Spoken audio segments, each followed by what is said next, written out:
talk about the idea of divine election, that does God choose certain individuals, I'm not looking at salvation here.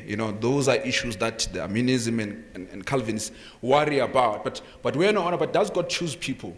And we'll see tomorrow morning when I talk about the basis of divine election, where God chooses certain people to advance his particular cause and work. So what's the basis for that? But now I'm looking at corporate election. In other words, does God have a body? Does God have a body of people, individuals, that he chooses to advance his cause, to spread his work? And the question, what's the nature of his body? Or to bring it more closer to home, does God have an institution that he has primarily elected and chosen in that biblical sense to advance his cause and to advance his work throughout the entire world? And when I look at the nature of that and how does it affect us, we're going to look at that. Some of the things I'm going to talk about, it's some of the things I've written about okay. So let's look at Matthew 16. Now, let me begin by saying, so under this subtopic, I'm trying to answer this question: what's so important about the church as an institution? Why must every society have a church? Why has God chosen the church as a means, as a theater of his grace, as Mr. White would put it? Why is it so critical? Why is it so important? We're going to try and go through a journey. Now here are issues here. The church in itself as an organized institution. Now, when I say church here, when I say institution, I'm not talking about brick and mortar. There's nowhere where the Bible advances the church as a brick and mortar. It is always a body of people, a group of individuals. So when God speaks, when the Bible speaks about a church, it's speaking about a group of people. Now, it doesn't mean when you walk outside and you see a group of people praying and singing, it's a church. No. There are biblically mandated elements that must exist in order for you to be a church. For instance, there must be an elder, because God functions through those offices. So people are just excited and clapping. It does not mean, so there are people, for instance, now, and that's why we must discuss this, because there are people who have looked at themselves as a church. People just meet at home. We talk about clubs, or para churches. They just meet at home. They say we're a church.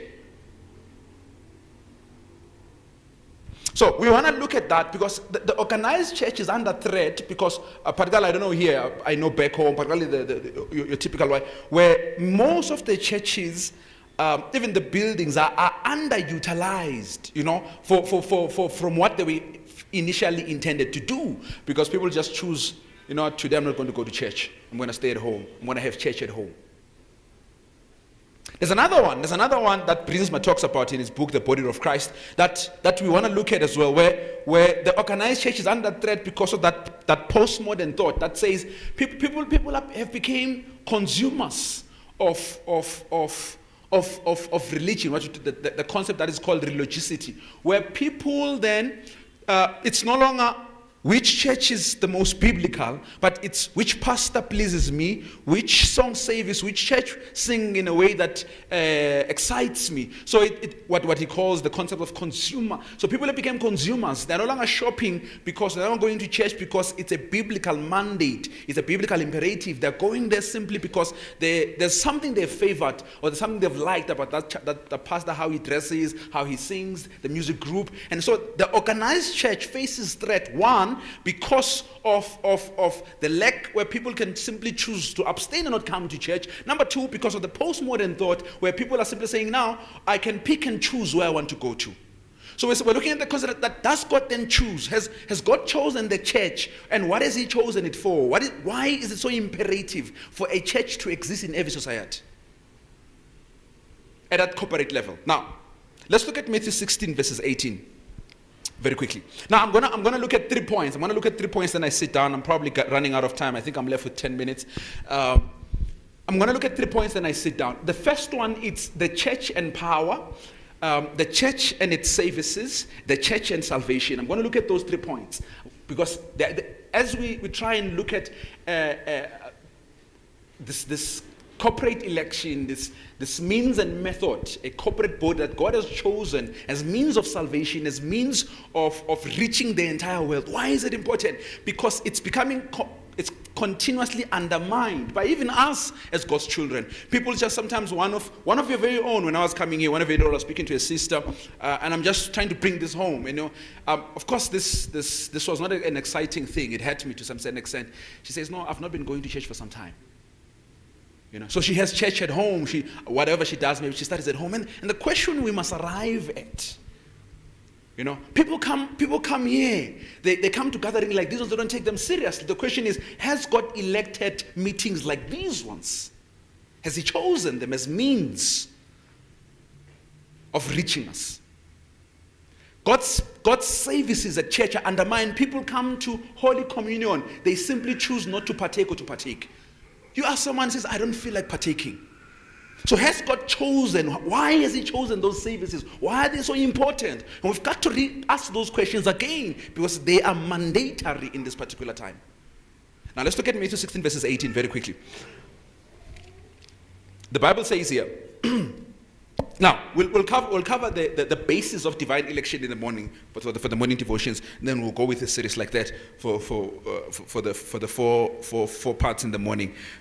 Now, so this is like a sort of a tangent, Matthew 16 verse 18 and 19. And I say also unto thee, now we know this text very well, that thou art Peter, and upon this rock I will do what?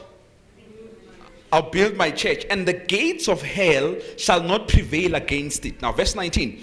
And I will give unto thee the keys of the kingdom of heaven, and whatsoever thou shalt bound on earth shall be bound in heaven, and whatsoever thou shalt loose on earth shall be loosed in heaven. So,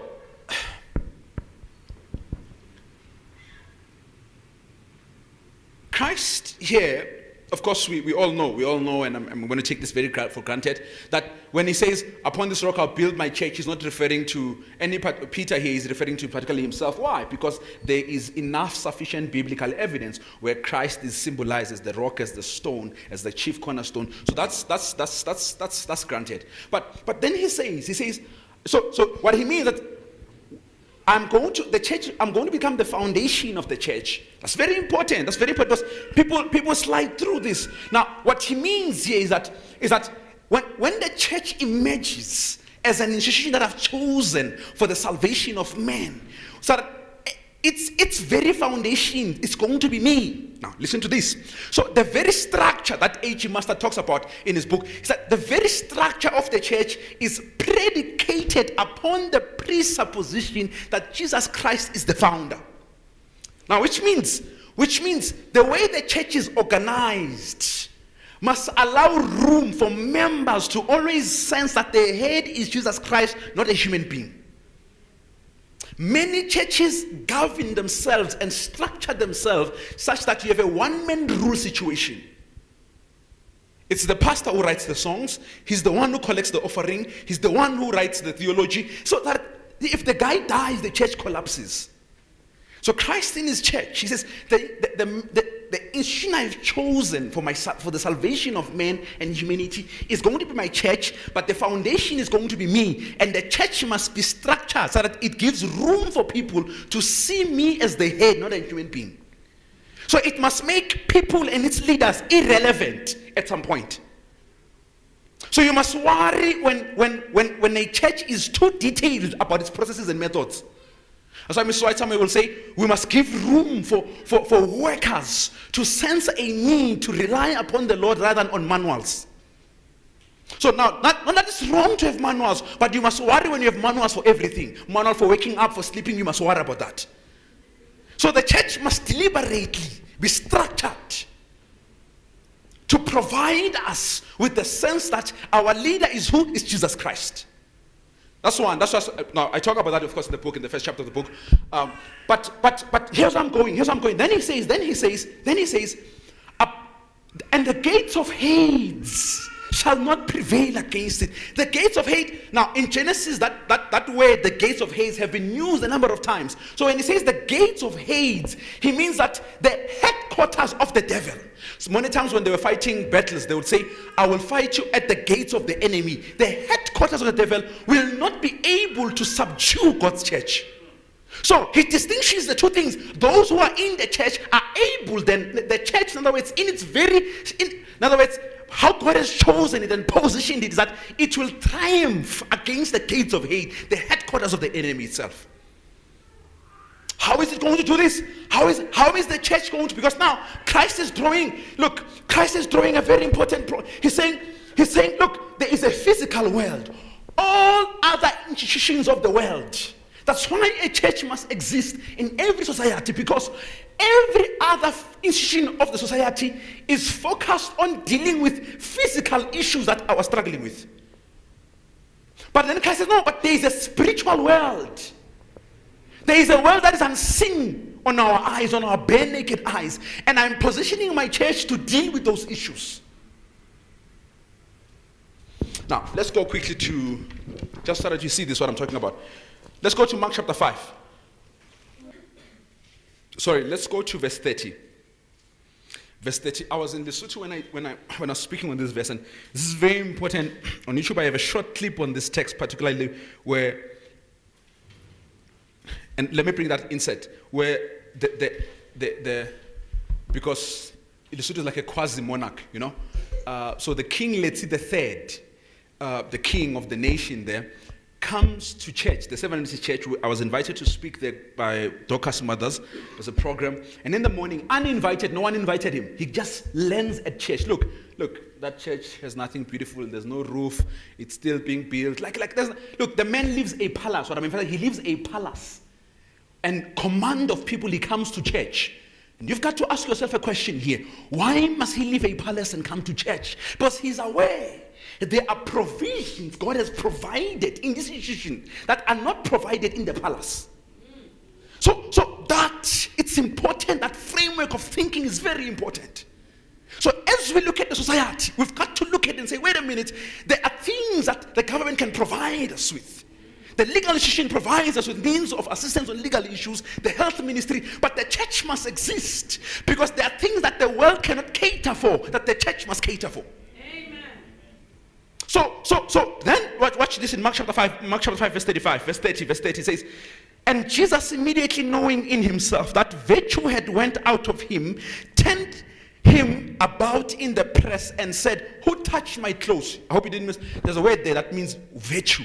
Now it says the word virtue there. It's the root word, the etymological word there means power. Now, not just any other power, it's miraculous power. So this woman had tried many other institutions in the world. She had went to the hospitals and the doctors. That any democracy must have those institutions in order to provide for people and their basic needs. But they had failed her. So when she comes to Christ who cannot relegate his divine positioning. He was chosen by God for a divine purpose.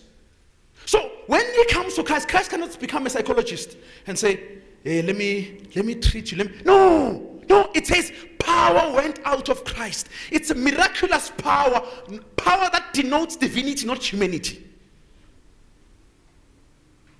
So many of us have relegated. So let me say it differently. Christ then, when he says, upon this rock I will build my church, he had purpose that the church will not only be an institution that provides social issues, or that caters for social issues, but will be an institution that provides beyond that it will embody and it will cater and it will provide for this miraculous power.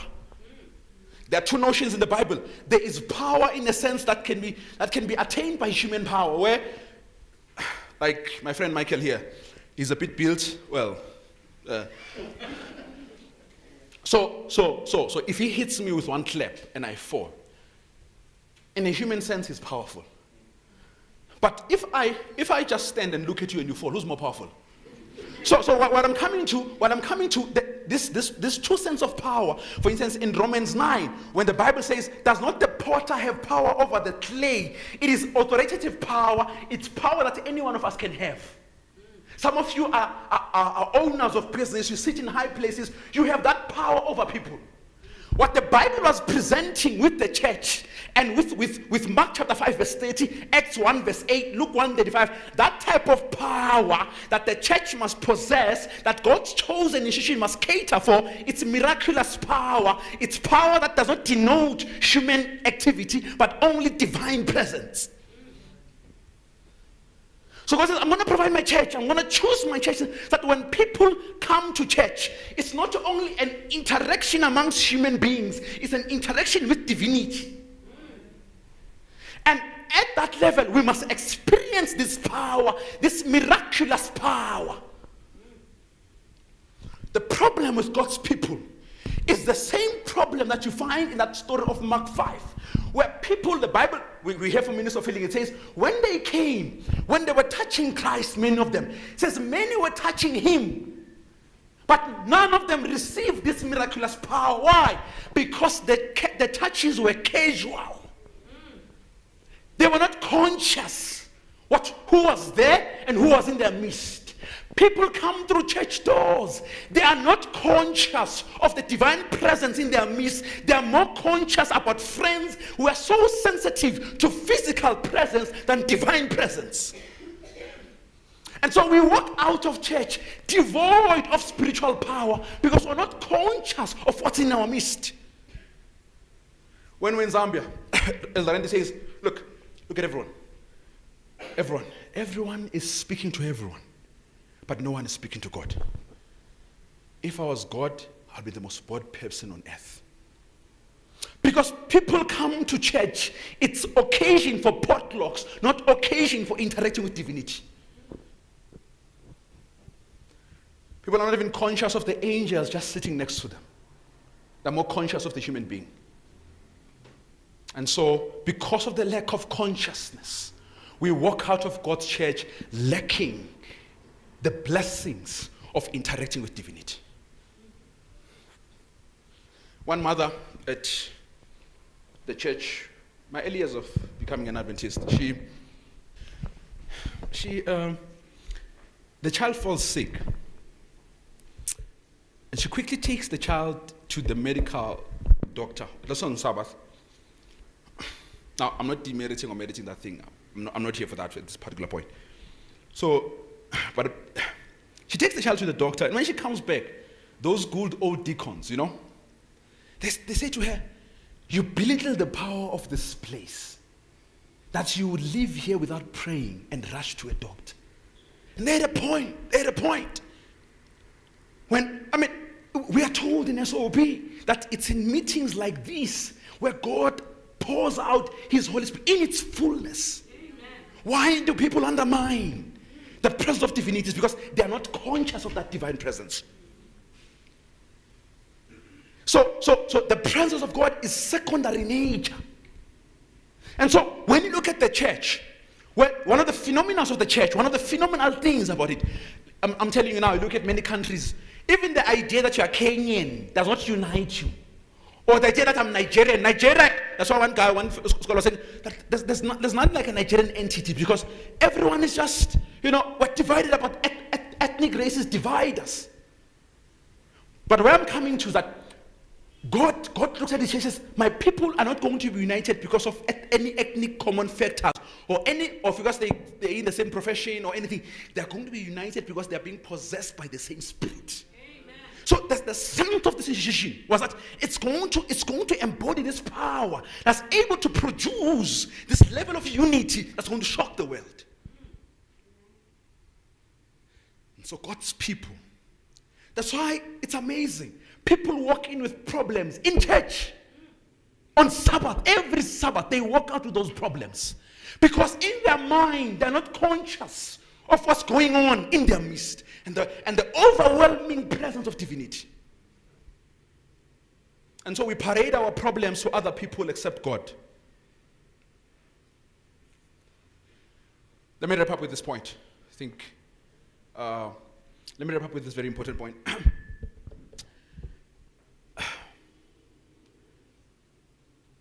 Maybe one thing is, one guy, when we were in Nigeria, the very first conference. So then I went back the following conference, and a boy comes to me and he says, this is a simple point.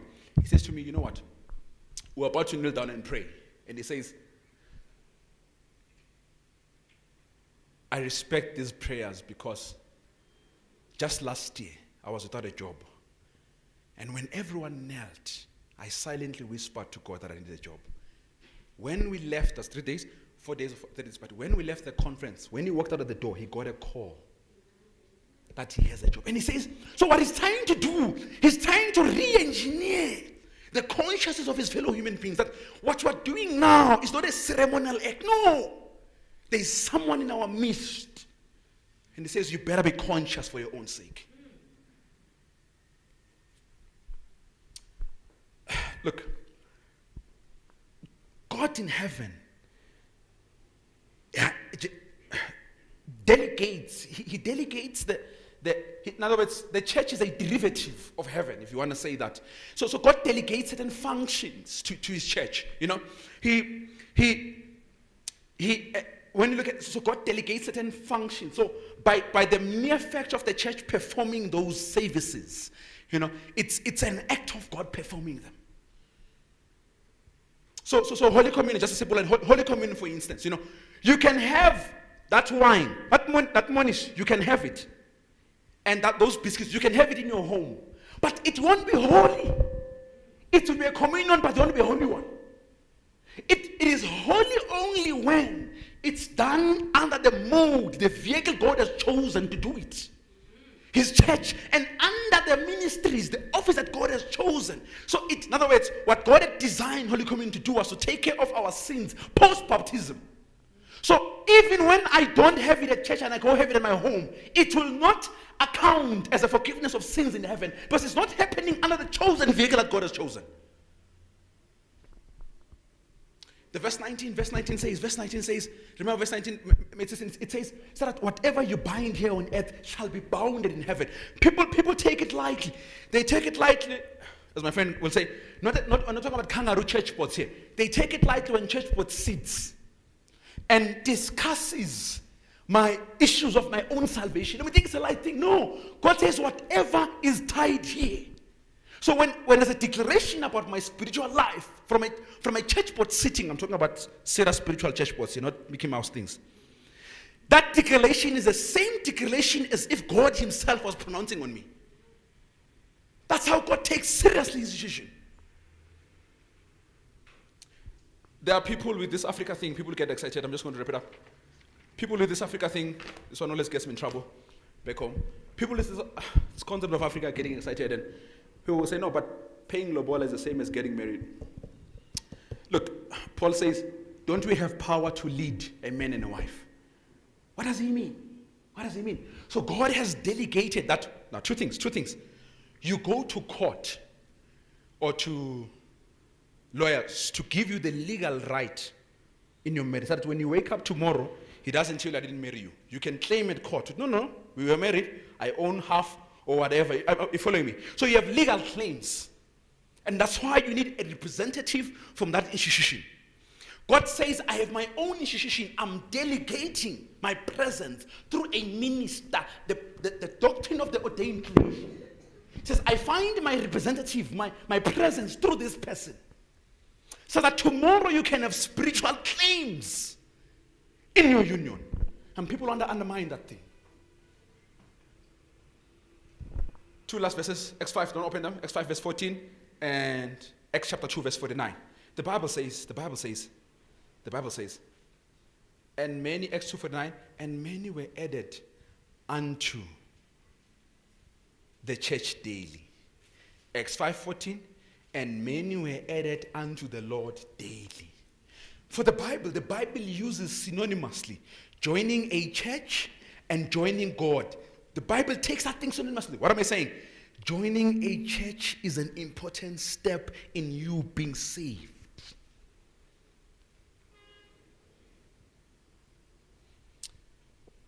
Our people And sometimes there are days when I wake up, man, and I don't feel like going to church. I literally don't. I mean, being at church, I don't feel like, But when I think of why God chose it, and what it means in terms of divinity, I know it's the best place to be at, even if I don't feel like it. Amen. How many of us have walked into church having problems that no one knows of, but right from the pulpit they flash before our eyes? So we've got to rethink. People take lightly.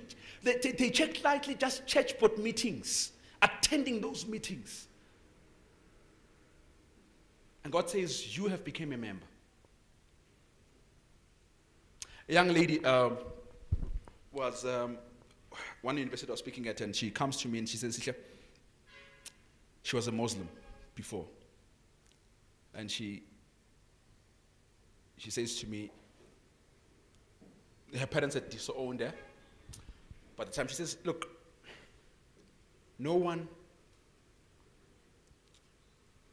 I'd never known about Jesus Christ. And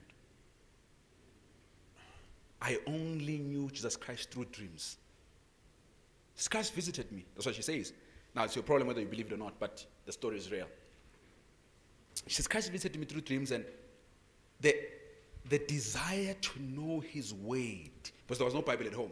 It says, I got it through dreams. And I mean, from there on, she had to get a Bible and study it secretly through home. When her father found out, she says, so now you believe in this man, Jesus Christ? Says, yes. The father kicked her out. So by the time I found it, literally, she was disowned. She was not loved. But what I'm saying is this.